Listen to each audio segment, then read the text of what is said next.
We had to look straight up just to see the sun from the home place out on Rural Route 1. Cut grass for a drink of cold well water in Chattaroy, Holler. Chattaroy, Holler.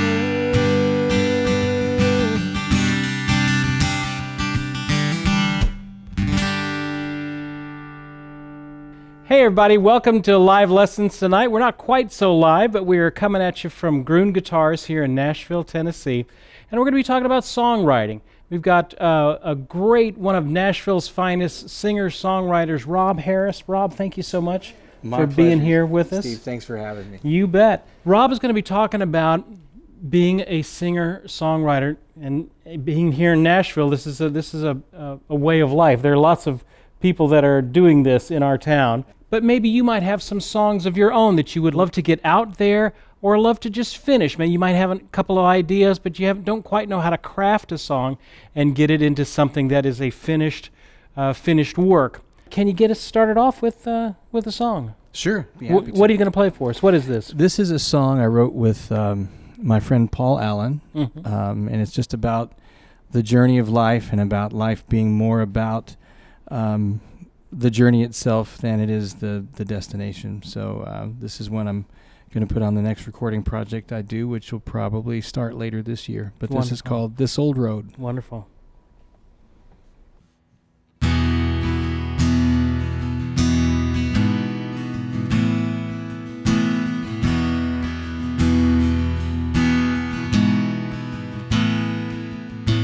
20 miles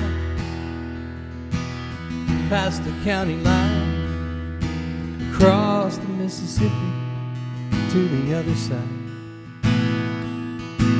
Yesterday in the rearview mirror, I don't know where I'm headed, but I can't stay here. There's a mountain to be climbed and a wild horse to ride, fear to stare in the eye along the way. There's more to where we're going than getting there, more to who we are than where we've been. It's every dusty mile, the blessings and the trials and the hope that waits around the bend of this old road.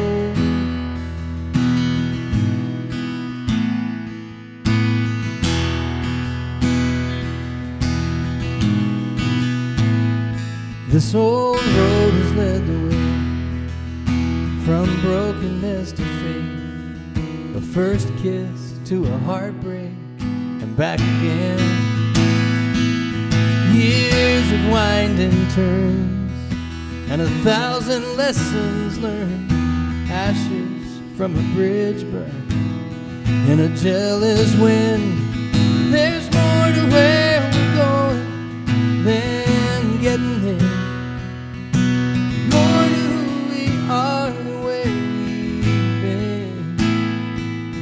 It's every dusty mile, the blessings and the trials and the hope that waits around the bend of this old road. It's a newborn baby's cry, it's a long sad goodbye, it's the color of the sky after the rain. It's every battle fought, sweet love and bitter loss, and I don't want to miss a single thing. There's more to where we're going than just getting there, more to who we are than where we've been. It's every dusty mile, every blessing and every trial and the hope that waits around the bend of this old road.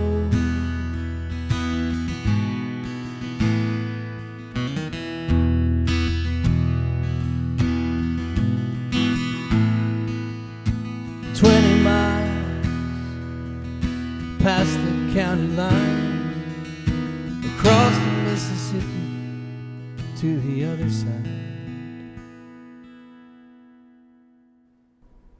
Beautiful. Thank you. Beautiful. Thank you. Absolutely gorgeous. Tell us a little bit about that song. What tuning are you in there? Well, for this song, we wrote this, and I like to sing it with the cut capo from Kaiser. Mm-hmm. And a buddy of mine helped develop this probably 19 years ago, I think, if I have that story right. Mitch Bohannon was one of the developers of this, Mm-hmm. and it simulates a dadgad tuning Okay. without having to retune. And I think it's most commonly used on the second fret, and then you play in D positions, Mm-hmm. but that puts it in the key of E. And I like it because with one or two fingers, you can play chords and have some really nice open colors and some nice voicings. So I use it a lot writing, but I love using it when I'm playing, especially if it's just me and an acoustic guitar. Then it gives me just some new colors to play Right. with, and just Right. gives it a very open, airy feel. So that lets me play all the strings without having to mute some of the strings. So this has become, over the years, a really fun tool in my guitar case. Well, let's talk a little bit about the craft of songwriting. Like when Okay. you get an idea for a song, how do you go from kind of taking it to that idea? Does it come as just a musical idea, or is it just a phrase, or? Well, for me, it happens a lot of different ways. As I think, I don't know that there's any one real scientific way that everybody follows. I think it's different for everybody. Sure. And for me, some start with just noodling on the guitar, Mhm. and I'll stumble across a chord progression, and I'll think, oh, I like that. I want to remember that. So I'll grab my phone and hit record and Yeah. just remember that. It may come from a conversation. Mhm. When you're a songwriter, everything that's being said around you is kind of fair game. Mhm. Or something in a movie or something you read in a book may spark an idea of a great phrase or a great word. So I've got files in my phone of notes of fragments of just song ideas or title ideas or lyrics of any kind. And I've got little recordings of melody ideas too. So I've had songs start with a title and we write from there, or it starts with, sometimes if I'm co-writing, it starts just with conversations. I write a lot with good friends, and we get together and start a writing session a lot of times by just catching up and saying, hey, Steve, what's going on? What Yeah. we've been up to the last couple of weeks, and we just kind of get caught up on each other's lives. And sometimes something will be said there that we go, ooh, I think maybe we ought to write about that today. Yeah. And that's happened quite a bit, just songs that come out of real life with you and your friends. But when you're a writer, even the things your friends are going through can be fodder for songs sometimes. Right. But you try to keep their identity secret to protect them a little bit. Well, you've done so much of this over the years. You've Well, been in multiple thank you. publishing deals over the years, and I've garnered the praise. I even saw on your website that Garth Brooks had complimented on some of the songs that you've done, and He did. He was kind enough to do that. He didn't cut that song, but he took the time to send us an email to encourage us, my co-writer and I, and say, basically at least say, hey, guys, somebody's going to be able to use this one day, and you're on the right track. And so I printed that email and I framed it because it's not every day you get an email from one of music's most successful performers ever. that's right. So he didn't have to take the time to do that, and the fact that he took a few minutes and put a couple paragraphs together just to encourage some songwriters that he didn't know and will probably never meet meant a lot to us. Yeah. So it was nice to get some encouragement from somebody like him. You've had songs on projects that have gone to certified gold. I saw on your Right? site. I've had one. And by the way, there are so many people in this town, friends of mine, who would be so much better equipped to talk about this than me. So thank you for inviting me to be a part of it, because I don't know that I have as much to contribute as any number of people, especially here in Nashville. But thank you. Yes, we had. I wrote a song, a country song, with my friend Greg Johnson, and the title of that song is "Greasy John Deere Cap." Mm-hmm. So just by the title, it's going to be a country song. And it was recorded by a Canadian country artist named Tim Hicks, and his record went gold. And so we were grateful to get a gold record out of that in Canada. So, and even around here in Nashville, you are a part of course, the legendary Bluebird Cafe and some of their songwriters' nights you've been a part of. Right. I will be there again a week from this Thursday, which will be late August by the time it rolls around. And been thankful to play there probably 2, maybe 3 times a year for the last 10 years. And it's one of my absolute favorite places to play. Which is no small feat. Getting in there now is not as easy as it used to have been. It's always been a popular venue. Yeah. But I think especially when the show Nashville hit the air, it raised its visibility quite a bit exponentially. Yeah. And the shows sell out quickly. It doesn't matter who's playing there. It sells out in 5 or 10 minutes just because it's the historic Bluebird Cafe. Yeah. And every visitor to town who watches that show especially, they want to go to the Bluebird. And so it's always a full room, which for the Bluebird is about 100 folks. Yeah. But that's kind of hallowed ground for a songwriter because that is to songwriters what I'd say the Grand Ole Opry is to country artists. It's where every songwriter wants to play, at least in this region, in the Nashville area. So I always love playing at the Bluebird. Well, let's get into the nuts and bolts of songwriting. Okay, so you're working with a co-writer. You've got an idea of something that you want to try.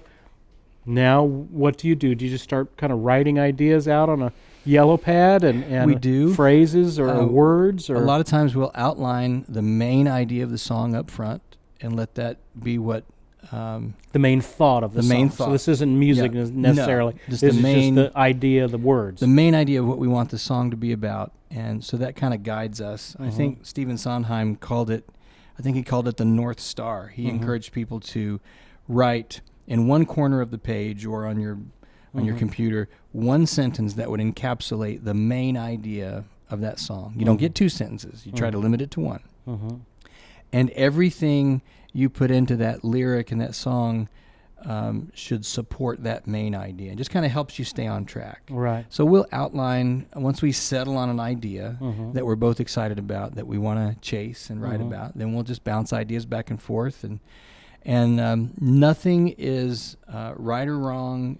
We bounce things around and put things out there that may be kind of silly or may be weird, but you can't be afraid to fail at that process. Or I've got a good friend named Brian White who's a big hit songwriter in town, and he says country artist. Well, there is him, but because we've had Brian White, the country artist, we've had him on the show years ago. He's amazing, but this is Brian White, the songwriter, who's written some huge songs and probably had over 300 cuts in his career. But I've heard him say before, "Dare to suck.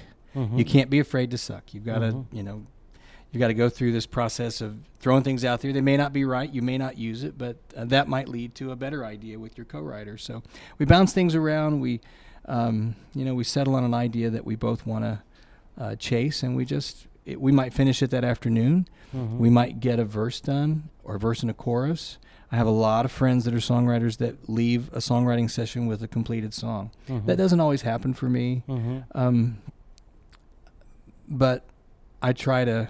I want the song to be as strong as it's capable of being, with me being attached to it, which gives it, kind of a handicap in the beginning if I'm a part of it. So I want it to be as strong as it can be, and if that means getting together, 3 or 4 times until we feel like it's right, that's okay with me. Yeah. But I know some people who write quickly and then edit slowly. They look at it over time and they figure out, well, let's change that, or maybe that word's not right.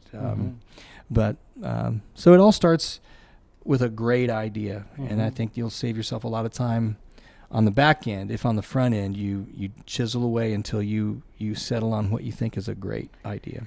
And you touched on something there with when you're writing, you need someone to bounce ideas off of, and that's very helpful. A lot of times your connection to the song can somehow cloud your vision of where it needs to go or something like that. Right. And I know I've talked to many songwriters, and that is something that you have to learn to create it and then take your hands off and let it stand on its own. Right. You can't be married to anything going into that process. It's just not helpful. It's just not helpful. Yeah, because you want to ultimately have in its finished form whatever serves that song best. And if the idea you brought in is maybe changed somehow, or some of your lyrics don't get used because someone else had a stronger idea, that's okay. It's all about getting a strong song as the end product. So it helps not to be married, to a lot of ideas going in, and just that's what I love about the co-writing process and the sense of community and the collaboration, because inevitably songs I've co-written have been stronger because there were more people involved. Yeah. And it's a tough process because, especially for a beginner songwriter or someone who hasn't done it very much, you finally get this, this acorn of an idea, and you're completely feeling it. You're completely wrapped up into it. So anytime someone looks at it and goes, "Well, you could do this," you kind of get the temptation would be to get offended or think, "Well, no, Sure. this it has to be right." And a lot of times that indignance will be something that will hinder the song. Right. Will hinder the process. And you have to kind of learn to keep your hands back a little bit. Because in a sense, you feel like that's your baby. Yeah. And there is value to writing by yourself and writing songs that are 100%, you are writing the melody and the lyric. If you really want a strong song, don't close yourself off to suggestions or criticisms even. Right. It's not personal. It's not personal. It is just craft of the song. What helps you in the writing process? I mean, you've got a few ideas, you've jotted a few things down. Do you have any tools that you use to kind of help with some of the basics, rhyming or phrasing, or is there anything that has worked for you in your process with it? Sure, there are certainly tools online. There's rhyming dictionaries that I utilize online if I'm stuck on there's different schools of thought. Some people like hard rhymes where if the end of one line is near, the next rhyme has to be clear for some people. Instead of a near rhyme that's close but doesn't rhyme exactly, those near rhymes can open you up to more possibilities. But I know some friends who are real hardcore about they want that rhyme to be a hard rhyme and an exact rhyme instead of a near rhyme. But there's some online tools that are rhyming dictionaries and a thesaurus and lots of things like that that'll give you some word ideas. So I use those quite a bit when I'm writing.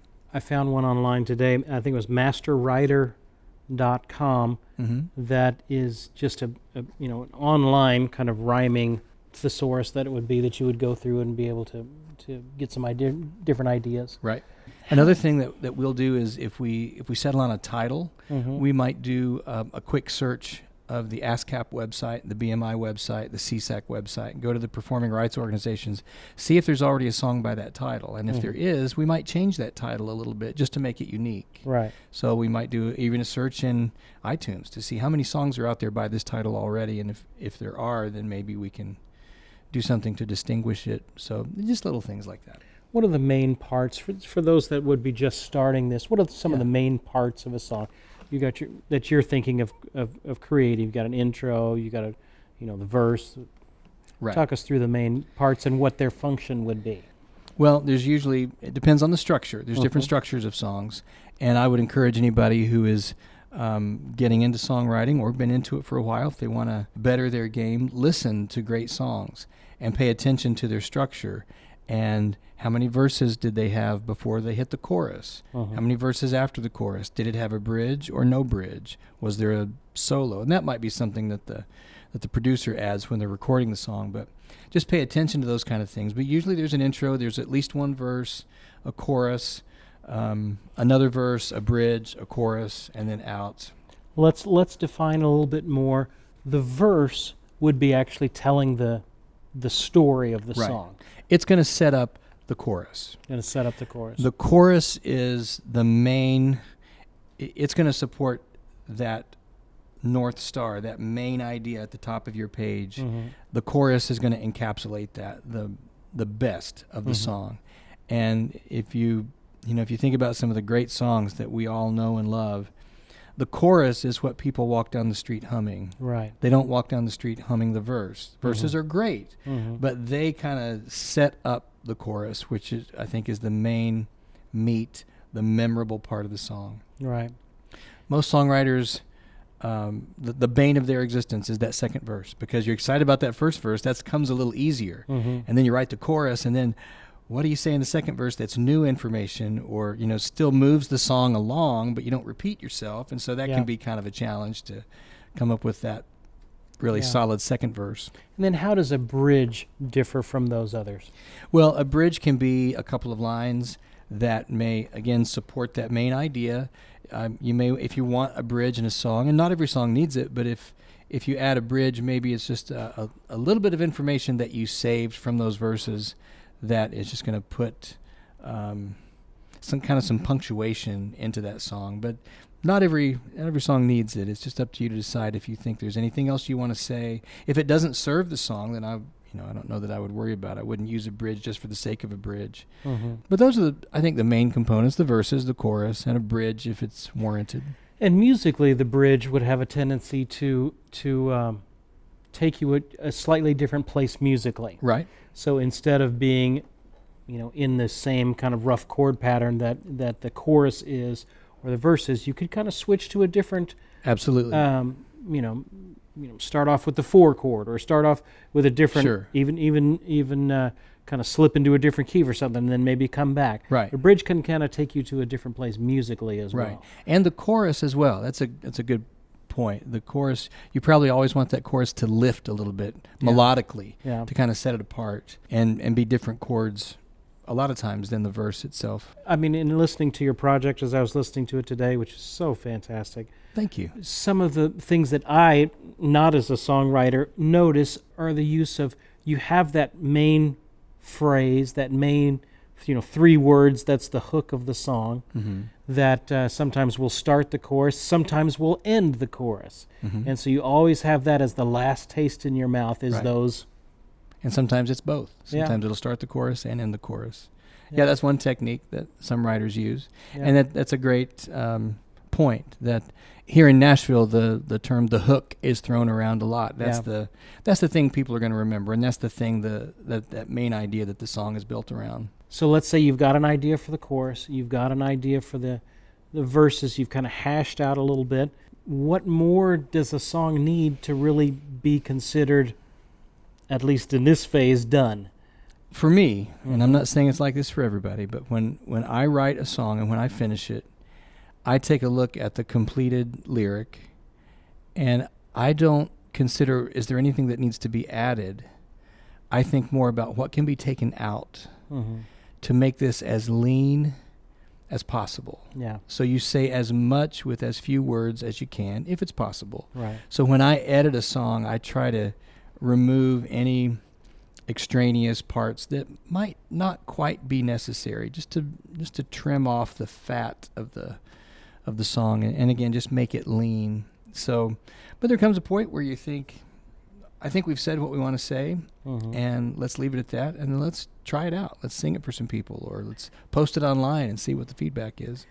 Talk for a second about, if you've got a lyric, an idea that you want to do, but it just is coming out clunky in its wording, in its rhythm of the phrase. How do you get around that problem? Then I would encourage a writer to just keep moving. Go on to another part of the song and not spend an inordinate amount of time on one word or one phrase. You can always come back to that, and not be afraid to throw in even a word that you know you're not going to use, just for the sake of having something to sing there in the moment. While you're writing it. Filler words. But just move on. Let's work on the chorus, or let's see if it needs a bridge, or let's work on the second verse, and then you can always come back to that. But it's easy to get stuck on that, and then you'll lose some momentum. I think momentum is important when you're writing. If the juices are flowing and ideas are good and being shared, then just move on to something else. Come back to that later. And I know different people have different ways they approach the creative process. I know of guys in town that grab their cup of coffee and go into their writing rooms, not 5 minutes from where we're at. Right. And they go in the mornings, and they'll crank out 3 songs, and then they'll punch out at 5 and go home. That's right. That they just create on demand. That's just kind of how they do it. Right. And I know other folks that have a little pad by their bed at night, and they may get an idea, a phrase, or they're talking into their phones. They've got a little recorder, and they've got just a collection of these little phrases. Then every now and then they'll come out and they'll polish one and turn it into a song. Right. Some people can create on demand, and some people have to wait for the inspiration to come. But when it comes, then they can finish the song in minutes. Yep. I know people that operate both ways. Yeah. I don't really have any set way of approaching that. I do like to write when I feel inspired about an idea.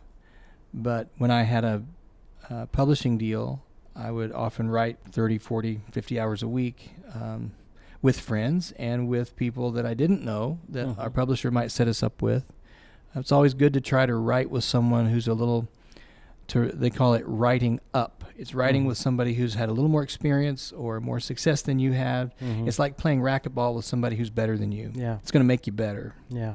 So sometimes I was fortunate to write with people who'd had some good measure of success, and it pushed me a little. And those were appointments that we showed up at 10 and we wrote for 4 hours and come out with a song. But I have friends that'll write 2 or 3 a day. Yeah. I can't do that. It wears me out to just mentally to try to do 3 appointments a day. I tried that for a while, and it just became ineffective after a while. I'm not wired that way, but I know some people are. You got to find what works for you, Right, and for your creative style. Right. Got another song for us to sing? Sure. What are you gonna do for us? Well, I will do a song I wrote by myself. This is all about where I grew up. I'm from southern West Virginia, right on the West Virginia-Kentucky border. And so I wrote a song about the little area that I'm from. It's a 4-mile stretch of road tucked in between the hills of West Virginia. And where I'm from, we call something like that a holler. And the holler where I grew up was called Chattaroy. So I wrote a song about this amazing place where I grew up and I'm so proud to be from. So this is called Chattaroy Holler. It's kind of a country tune.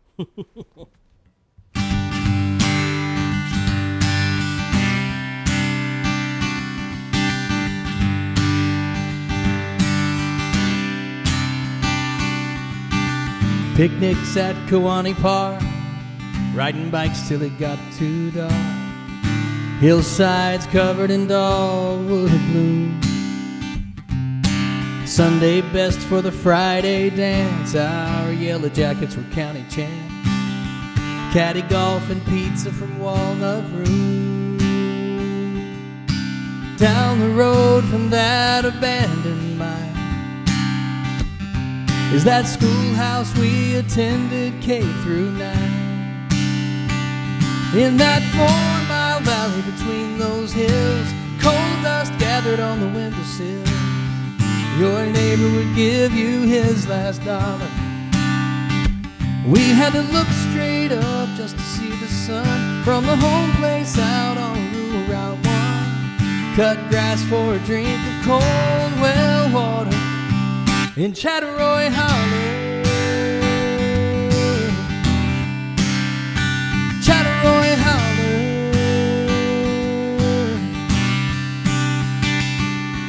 Catch crawdads in Buffalo Creek, help Mamaw string a bushel of beans, bottle rockets on the 4th of July, lightning bugs in a mayonnaise jar, sitting on the porch playing guitar. Everybody waved as they drove by. Ann's restaurant served up pinball burgers and cokes. To some of the world's best come in, how you been, country folks? In that 4-mile valley between those hills, coal dust gathered on the windowsills. Your neighbor would give you his last dollar, and there wasn't much wrong we couldn't get fixed with the King James Bible or a hickory switch. Long summer days and homemade cherry cobbler up in Chattaroy Holler. Chattaroy Holler at me the next time you go back. Then give me 15 minutes to pack. Yeah.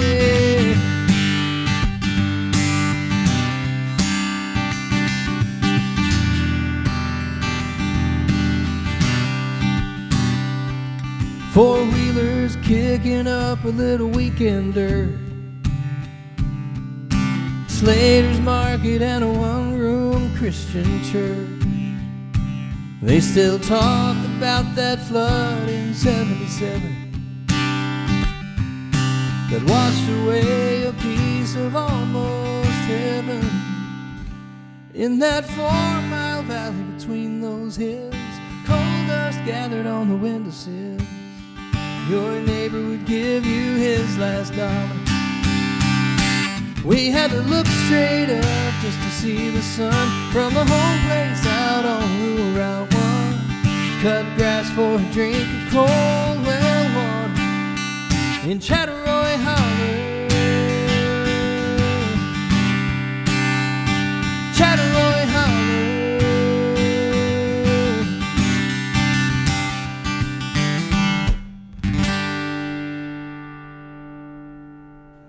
Beautiful. Thank you. Wonderful. And what a perfect example of some of these concepts that we've been talking about. Well, thanks. Bridge went to a different place, to a different place musically. Right. Ended those choruses with the name of the song, with that main idea. Repeated it several times along the way.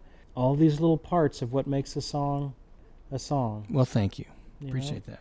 All right, let's switch gears for just a second. And let's talk about, I know one of the things that you do is be at a restaurant and singing covers of songs, singing your own songs, just kind of a solo guitarist performer. Right. I've seen a lot of them, and you're about just as the best I've seen do that. Thank you so much. As far as just creating a comfortable atmosphere that folks can listen to, they can have as a background music, but also join in as they want to, as familiar songs. And you do it just about as well as I've ever seen it done. Man, I really appreciate that. I know a lot of our guitar family would love to be able to go down to their local restaurant on an open mic night or something like that and share some of their music, or get a job playing at a restaurant for a couple hours or something like that. Talk to us about that aspect of what you do. Sure. I would love to spend my nights playing venues of 1, 2, 300 where people came to hear the songs I wrote. And so far that's just not in the cards for me, and that's okay. I have opportunities to play songs I've written at places like the Bluebird or doing a house concert, but I just love playing music. Yeah. And so if I play at a restaurant, by choice, I choose to sing a lot of classic cover songs because they're great songs. They're great songs. And almost everybody knows them. So I choose to do songs like by James Taylor, Jackson Brown, Tom Petty, Billy Joel, even Michael Jackson or Sting or the Beatles and the Monkees. Just fun songs that I like, that I grew up listening to, and that I think most people are going to know. There are some venues I play where they don't care what you play, if it's originals or covers, but my personal philosophy is if I was having dinner at a restaurant, I would want to hear something I knew. Even in a town like Nashville, where original music is celebrated and encouraged and embraced, I think if I were to do 90 minutes or 2 hours of nothing but songs I've written, I think that's taxing on somebody's ear. Even if they like your stuff and they like what you do, 2 hours of songs you've never heard can just be difficult. So I would rather do songs that they know. And I might sprinkle in 1 or 2 of original songs, maybe. It just depends on the moment. But at a restaurant, unlike a songwriter venue like the Bluebird, or there's a great one in downtown Cincinnati that I play sometimes called the Downtown Listening Room. And those kind of places, people go there specifically to hear music. But at a restaurant, you're sort of the live jukebox in the background. People go there to eat, hang out with family or friends, talk. So the music is very much secondary. And I try to remember that and remind myself when I do something like that, and be sensitive to volume and make sure people can still talk.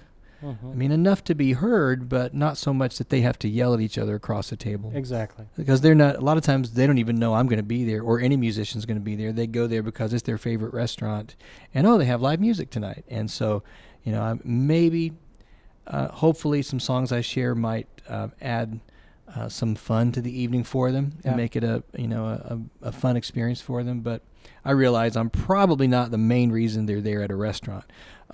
And I love playing at restaurants. I have a few regular gigs where I play on a regular basis at some restaurants.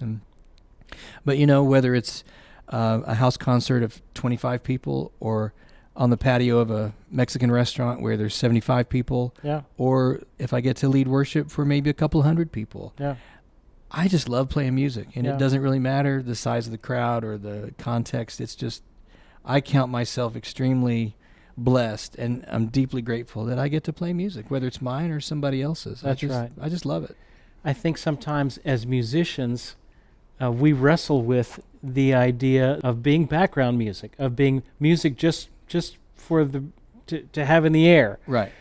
I've done so much of that in my career. Me and too. some of the best gigs I have ever been on that I have personally gotten the most out of is when I am sitting in the corner of a restaurant for 3 hours or something and nobody's paying any attention to me and I am having just a blast playing whatever I want to, and it's just creating an atmosphere. Right. Can I just say there's an honor to that, musician? Absolutely. Don't feel ashamed about that. Don't feel like, oh, well, if I was really a musician, I'd be on stage somewhere or, in an arena somewhere. That's a wonderful part of the music industry. But another wonderful part of the music industry is just being a great musician, playing for others' enjoyment. I've played weddings, I've played parties, I've played countless restaurants, and it can be very enjoyable if you get over the ego of yourself a little Absolutely. bit. You can really end up helping and making a lot of people happy along the way. Right. And there's a certain freedom that comes with Yes. kind of being in the background where you're not the main focus and people are talking, but they're listening to you in the background. You can try new things. Or if you happen to, hit a clam and the chord's not right, or you mess up a lyric, there's not as much pressure because a lot of people don't even catch that because you're in the background. So there's some freedom there to kind of take some pressure off, whereas at a performing venue where all eyes are on you and you're doing your thing, and those kind of things are magnified. So Yeah. I like both for different reasons. How do you take a pop song that you just heard on the radio and adapt it for a solo guitar performance at a restaurant? What is kind of the process that you go through to do that? Yeah. I don't really have a process that I go through in choosing a song. For me, I know it when I hear it that it might be a good song for me to add to my list of songs that I do. I enjoy taking a song that maybe a tempo song, and I'll slow it down and make it a ballad and just kind of flip it on its ear. Sometimes I'll do a cover song and I try to stay as true to the original as I can. And sometimes I enjoy putting a new spin on it, or, painting with a different brush on that one. In my situation, if I'm going to learn a new song, I try to learn it the way it's done by that artist, so I get it under my fingers and I learn it, and then I change it to a key that's comfortable for me to sing. So I learn the song the way they do it, and then I'll put it in my key and practice it that way. But I keep it simple. I think it's okay to not always have every single chord that's in that original song. I mean, if you can, great. But if it's too much, you can simplify it and scale back on some of the chords. And I think as long as you try to get that chorus pretty strong, because again, that's what people tend to remember and they identify with and recognize. So I just try to keep it simple, but definitely, if somebody's going to do that, I encourage them to put it in a key that's comfortable for them to sing. Right, exactly. Yeah. Doesn't have to be in the original key. Shouldn't be in the original key. No. You want to make it work for your situation. Right. I can't sing like Richard Marx. That's right. I can't sing in his keys. I love Richard Marx, and I do several of his songs, but they're usually in a lower key. Let's talk about some of the more practical things. Okay, so when you're doing a gig like that, tell us kind of what you're running through down here, how the words are coming at you, that sort of things. Yeah. I keep all my lyrics on my iPad, and there are several programs you can use. I happen to use one called Unreal Book. I just load PDFs with lyrics, even of my songs, because I tend to forget even songs that I wrote. I have a really bad memory about stuff like that. So I just have a better comfort level if I've got them, if I need them. Just a little safety net. And there are some great artists I've seen that have iPads in front of them, so I don't feel so bad about that anymore. That is attached to your mic stand. Right, just a little iPad holder that clamps to my mic stand. It's fully adjustable. And so I've got that there for lyrics. And if some chords, if I need to remember some certain chords, I'll note those. But I write my own charts just that would make sense for me. little And those are reminders. basically pure PDFs. It's Yeah. just a photo that's basically on Right. the thing. I So- usually create them in Word, Mhm. and then I convert it to a PDF, and I put those all on my iPad. I know some that I've seen before will allow you to, hit a little something and you can write on it Right. or highlight something or. And there are some that you can hit a button, and they will slowly scroll the words for you, Mhm. like a teleprompter. Mhm. I've usually got all of mine as much as I can on one page. There are some songs, like I do an acoustic guitar version of Billy Joel's Piano Man. Mhm. That one stretches into 2 pages. Yeah. And for that, I have a really small pedal board, but I use a Bluetooth page turner. Okay. So while and that's I'm playing that's the guitar, pedal it's on the this end. one on the end. And what is that? What is the name of that? This is by Donner. Mm-hmm. And there's several of these available online. If you hit this right pedal, it will advance the page forward once. Mhm. And if you hit the left one, it will go back. Okay. And there's different ways you can use it, but that's the main application I use it for. So if I need it, I've got a page turner, so I never have to lift my hands off the guitar, and I can use that. Good. And then I usually have a little stand. I think I got this at Sweetwater, and it's also clamps to my guitar. It's got a place for me to put a bottle of water. I can put capos, picks, Things you need. little accessories. I have a little foot cymbal that I will use sometimes just to add some percussive elements to some songs. And it looks like you're running through the typical pair acoustic DI LR bags. Exactly. Fantastic unit. Yep. What is the unit before that? The TC Electronics. What is that? That's a body res, and that is a little pedal that just adds some warmth and some color, and you can contour the sound. There's just one knob, and you just it just adds some nice warmth to it. Made specifically for acoustic instruments. It is. Okay. I think it's mainly for acoustics. You can probably use it for any application, but I use it for acoustic, and I use a TC Electronics tuner. So I just use a tuner, the body res pedal, and a DI. And then you go. I've seen your restaurant setup, and then from that you go into a Fishman loud box. I sort do. of thing, I have a couple of Fishman Loudbox amps. which are great little amps. They are. They are. Perfect for that kind of thing. Right. I've got a mini that I use for some really small applications, and this last year I got the larger version of that. That's the Loudbox Performer for a little bigger crowd, and that's got some built-in effects where the mini doesn't have any real effects. I have to add some effects if I want to use those.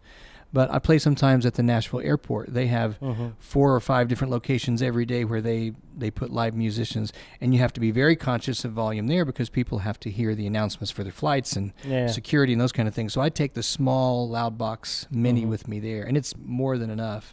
And I also have a slightly larger PA with some speakers on sticks that I can use if the crowd's going to be 100 or more. Yeah. So I've got 2 or 3 different setups that I use. But I love being self-contained, and I would encourage anybody who wants to do that to try to take with you everything you're going to need and not rely on the venue to necessarily have something, because they may not. Including things you wouldn't think of. Power cables. Right. Extension cords. If you need a music stand, all of that. Make sure you've got everything you need to do your Absolutely. job. I'd rather have it in my car Yep. in case I need to run out and get it than get there and find out, man, I wish I'd brought this. They don't have it. So, I like to be self-contained with everything I need. Yeah. For this And with kind of those loud situation. boxes, you can put a mic through it. You sure can. And That's one of the things I love about it. There's 2 channels, one for vocals, one for acoustic, and you're good to go. How do you orchestrate it? You sing for 45 minutes. You take a 10-minute break. What's your typical? Just routine? depends on how I'm feeling.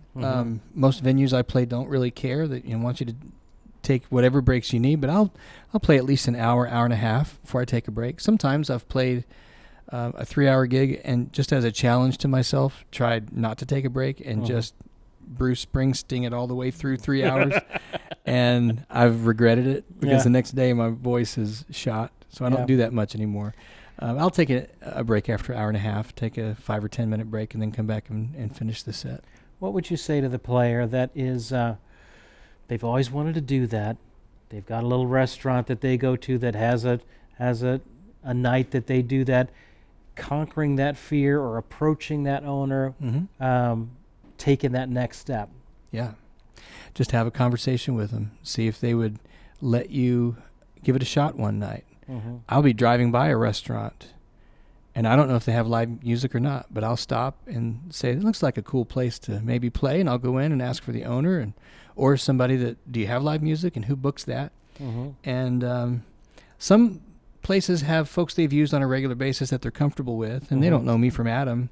So if it's a new place, I'll say, if you're willing to let's just try it one night with no obligation on either part, and just see if it's a fit.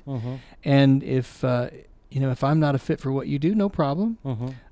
If it works, maybe we'll talk about some other dates, but just ask them if they'd give you a shot. If they have live music, chances are they need other people to put in the rotation and add to the mix because somebody's going to be on vacation or, But just stop and muster up the courage to have a conversation. See if they'd let you give it a shot one night. Well, Rob, we've covered some amazing ground here.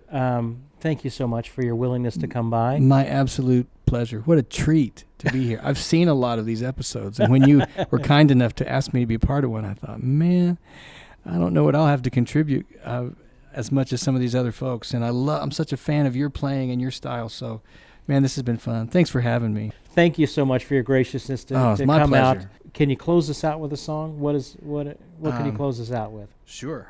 Well, I wanted to say, if you wanted to learn more about what Rob is doing, you've got a website, robharrisonline.com. Correct. That's right. Yep, robharrisonline.com will get you to his all of his information, where he's going to be at, and different resources that you can tap into, learn more about his music. Some of the great CDs he has, of which I don't know if we have one laying here. Your most recent one is Winnebago, which I was listening to this morning, and I even grabbed my wife and said, you got to hear this one song, because it perfectly describes our life at the moment. The ability to take an idea and be able to touch people's hearts with it in music is a powerful thing. Well, thank you. And you're right, it is. I wanted to also mention some great resources for songwriters that are available online. I know there's the NSAI, the Nashville Songwriters Association International. Great website, lots of good resources there for songwriters, tips, ways to connect. I mentioned I think it was masterwriter.com, that was for help with some of the lyrics.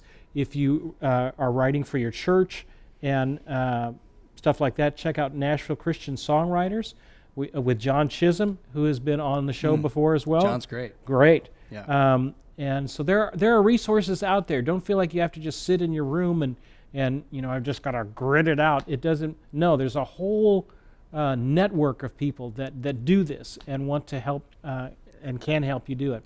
A couple more resources I would mention. Please. If you want to know more about that cut capo, and one of the guys who developed it, Mitch Bohannon, you can check him out at worshipmusician.com. He Great writes a lot of website. articles about that. Yep.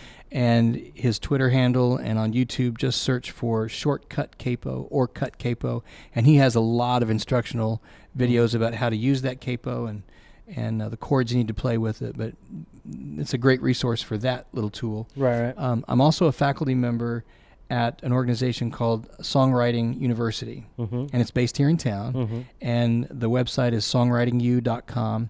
And if somebody out there wants to co-write with someone, that's what this organization is about. So you can actually write with some seasoned writers, in some cases, some folks who have written some big hits, and do some collaborating and write online together, and then try to help pitch your song afterwards. But that might be another avenue for somebody who wants to dip their toe in the co-writing pool.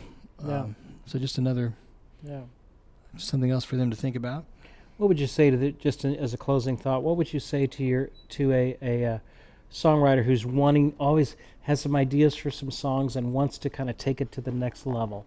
Yeah. What encouragement would you have for them? Like getting some songs out there and getting them heard? Just finishing the song first of all, and then maybe getting them heard, or just overcoming the discouragement of it all. Yeah. And the frustration with it. Yeah. At some point, you have to just decide that this is finished, and I'm gonna, at least for now, it's in its first draft, and play it for some people or post it online. There's so many avenues now with YouTube and different different avenues to get your song out there. And just, it's a vulnerable thing though, because when you finish a song and you put it out there for people, you're saying, this is how I feel.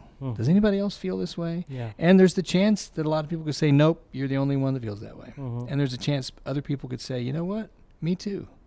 That resonates with me and I feel that way. So I think if you be true to yourself and who you are and your style and be uniquely you and find your voice as a writer and be honest, I think honesty resonates with people. So just write honestly. And if you're writing about something you're going through, chances are, or have been through, chances are it's gonna mean something to someone else too. Yeah. Hope And it's so, a anyway. skill, and the more you do it, the more comfortable you get with it. It's like a muscle. The more you exercise it, the stronger it's going to get. Exactly. Yeah. You're probably not going to write your hit song as the first song that you've ever put your pencil to paper on. And if you do, I want to write with you. All right. Doesn't happen very often. This is about kids growing up too fast. And this is an example of I got into a writing appointment a few years ago with two good friends, and we were just catching up. We were talking about life, what's going on with you. And it got to be my turn, and I was talking about when our oldest daughter was about to graduate from high school, just a month or so away, and how surprising it was to me, how hard it was for me, that it just seemed like the years had flown by, and that your role as a parent changes. And I was just really surprised. I have 3 girls, and I was surprised how hard it was on this daddy's heart. And you just hope everything you teach them sticks with them, Yeah. And one of my buddies, we were just having a conversation, and he spoke up and said, I think maybe that's what we ought to write about today. And so we did. So we wrote this song about kids growing up too fast. It is decidedly a daddy-daughter song because, I have 3 girls. But it's just for anybody who's had kids grow up and leave the nest. Yeah. This is called Takes.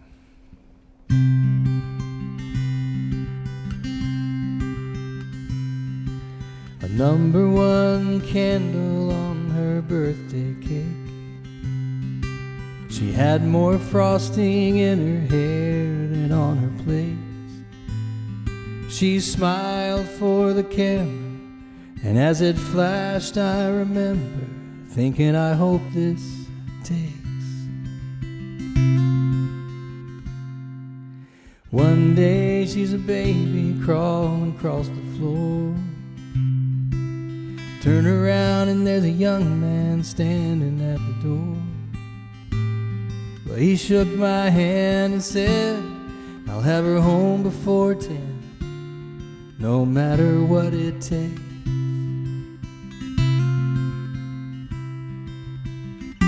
And as I watched her walk away, all I could do was hope and pray that all the love in every lesson given along the way takes.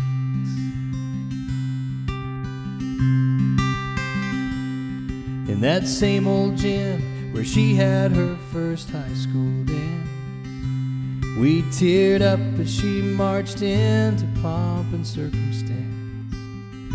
I hope she knows as she moves on what we've known all along, that girl's got what it takes.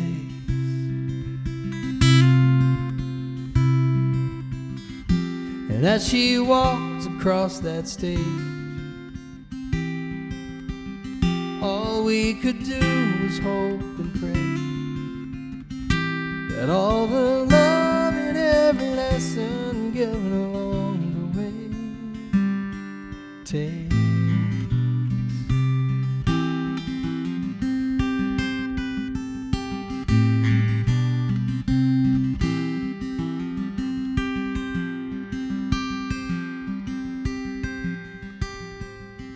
It's 3 months after graduation day, and I'm helping her pack the trunk of that second-hand Chevrolet.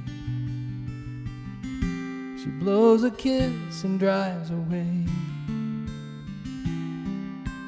And her mom and I just hope and pray that all the love in every lesson given along the way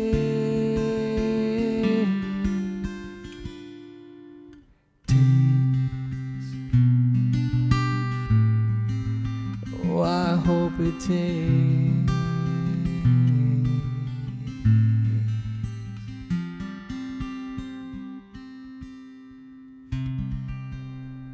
Steve, thanks so much for having me here tonight. Thank you, It's Rob. been a treat. What a joy. Thanks. Keep up the great work in your own learning, and we will see you guys next time.